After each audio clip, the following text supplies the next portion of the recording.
Bridge করতে হবে, অবিলম্বে রাঘবপুরে ব্রিজ কংক্রিট করতে হবে।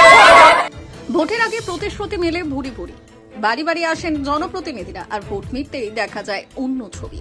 অভিযোগ, প্রতিশ্রুতি শুধু মুখে, কাজের বেলায় শূন্য। আজও কাঠের সেতু হলো না কংক্রিটের। বাসিন্দাদের অভিযোগ, বাগদা উপনির্বাচনের আগে জেলা পরিষদের সভাধিপতি নারায়ণ গোস্বামী বলেছিলেন ফল প্রকাশের 7 দিনের মধ্যে কাজ শুরু হবে। মাসের পর মাস কেটে গেলেও সেতু নির্মাণের কোনো উদ্যোগ নেওয়া হয়নি। এদিকে নিত্যদিনের ভোগান্তি লেগেই আছে। পড়ুয়াদের স্কুলে যেতে কম ঝক্কি পোহাতে হয় না, একটু অসাবধান হলেই সোজা জলে। প্রাণের ঝুঁকি নিয়ে চলছে পারাপার। দিন কয়েক আগে সেতু ভেঙে জখম হন এক মহিলা সহ কয়েকজন। বৃহস্পতিবার কংক্রিটের সেতুর দাবিতে বিক্ষোভের সরব পড়ুয়াদের, পাশাপাশি এলাকাবাসীরাও। খুব সমস্যা হয় এবং অনেকে এখান থেকে পড়ে গিয়েছে, হাত পা কেটেছে, অনেক ফ্র্যাকচারও হয়েছে। বর্ষার সময় আমাদের যেতেও খুব অসুবিধা হয়।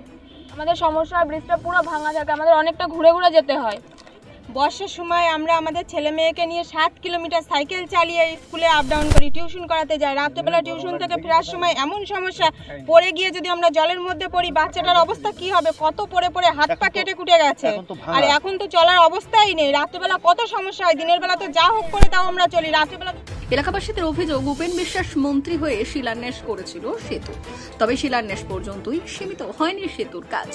এখন কাঠের সেতু ভেঙে যাওয়ায় বিপদ বেড়েছে দিনের পর দিন। যদি 26-এর আগে সেতু দাবি পূরণ না হয় তবে ভোটও নেই, সাফ জানিয়ে দিলেন বাসিন্দারা।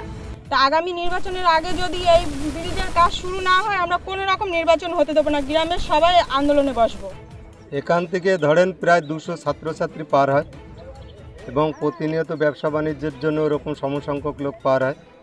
আর এখান থেকে 3টে গ্রামের লোক যাতায়াত করে, রাঘবপুর পুরো, কমলাবাসের অর্ধাংশ এবং হুলোরঘাটের অর্ধাংশ। এই রাস্তাই তাদের ভরসা, এছাড়া বিকল্প কোনো রাস্তা নেই। প্রথম এই সরকার আসে তখন মাননীয় উপেনবাবুর কাছে আমরা গেলাম। উপেনবাবু কথা দিয়েছিলেন যে জিতলেই আমি ব্রিজ করে দেবো। সেইভাবে উনি শিলান্যাসও করেছিলেন। ওই যে শিলান্যাসের স্তম্ভ দাঁড়িয়ে রয়েছে।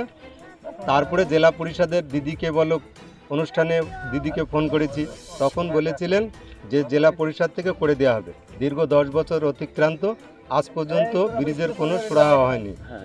বর্তমান পরিস্থিতিতে আমাদের এখানে বাগদা ব্লকে যে উপনির্বাচন ছিল, সেখানে মধুপর্ণা ঠাকুর যদি জিততে পারে 13 তারিখে রেজাল্ট বেরোবে, 20 তারিখের ভেতরে কাজ করব, এই প্রতিশ্রুতি দিয়েছিলেন আমাদের উত্তর 24 পরগনা জেলার সভাধিপতি শ্রীমান নারায়ণ গোস্বামী সাহেব। বলেছিলেন যদি এই ব্রিজ না করতে পারি, 20 তারিখে শুরু না করতে পারি, তোমরা আমার গলায় জুতোর মালা পরিয়ে দিও। কিন্তু নির্বাচন পার হয়ে গেছে, কতবার তার কাছে গেছি, জেলা পরিষদের সদস্যদের দিয়ে অভিযোগ জানিয়েছি, কিন্তু কোনো আজ পর্যন্ত সুরাহা হয়। ব্রিজটা নিয়ে অনেকদিন ধরে টালবাহানা চলছে। নারায়ণ গোস্বামীর সাথে কথা বলেছে, উনি চেষ্টা করছেন ব্রিজটা দরকার। আবারও আশ্বাস শাসক শিবিরের। না, ব্রিজটা নিয়ে অনেকদিনই টালবাহানা চলছে। তো উপনির্বাচনে আমাদের জেলা পরিষদের সভাধিপতি নারায়ণবাবু এসেছিলেন, উনি প্রতিশ্রুতি দিয়েছিলেন যে ব্রিজটা আমি করব। তাই উনি চেষ্টা করছেন, আমার সাথে কদিন আগেও কথা হলো, উনি চেষ্টা করছেন, আশা করি হবে। আর পঞ্চায়েত থেকে আমরা বারংবার ব্রিজটা রিপেয়ার করি, বছরে 2-3 করে, মানুষের যাতায়াতের স্বার্থে, কিন্তু ব্রিজটা দরকার। উপনির্বাচনে প্রতিশ্রুতি দেওয়ার পর সেই কাজ করতে পারেনি, এটা তৃণমূলের কালচার, শাসক দলকে নিশানা বিরোধীদের। দেখুন, এটা তৃণমূলের কালচার। ভোট হলে প্রতিশ্রুতি, এই গতকাল বাজেট হয়েছে, সেই প্রতিশ্রুতি বন্যা। তো ওখানকার গ্রামের মানুষের সামনে বলে গিয়েছিল, মানে উত্তর 24 পরগনার জেলার সভাধিপতি নারায়ণবাবু, যে আমি 7 দিনের মধ্যে ব্রিজের কাজ শুরু না করতে পারলে পরে আমাকে জুতোর মালায় দিয়ে আপনারা ঘোরাবেন। তা রাঘবপুর শহর সিন্ধান এলাকার মানুষ তৈরি আছে, 7 দিন তো পার হয়ে গেছে। উনি এবার এলে উনি যেটা বলেছিলেন সেটাই ওনাকে করবে।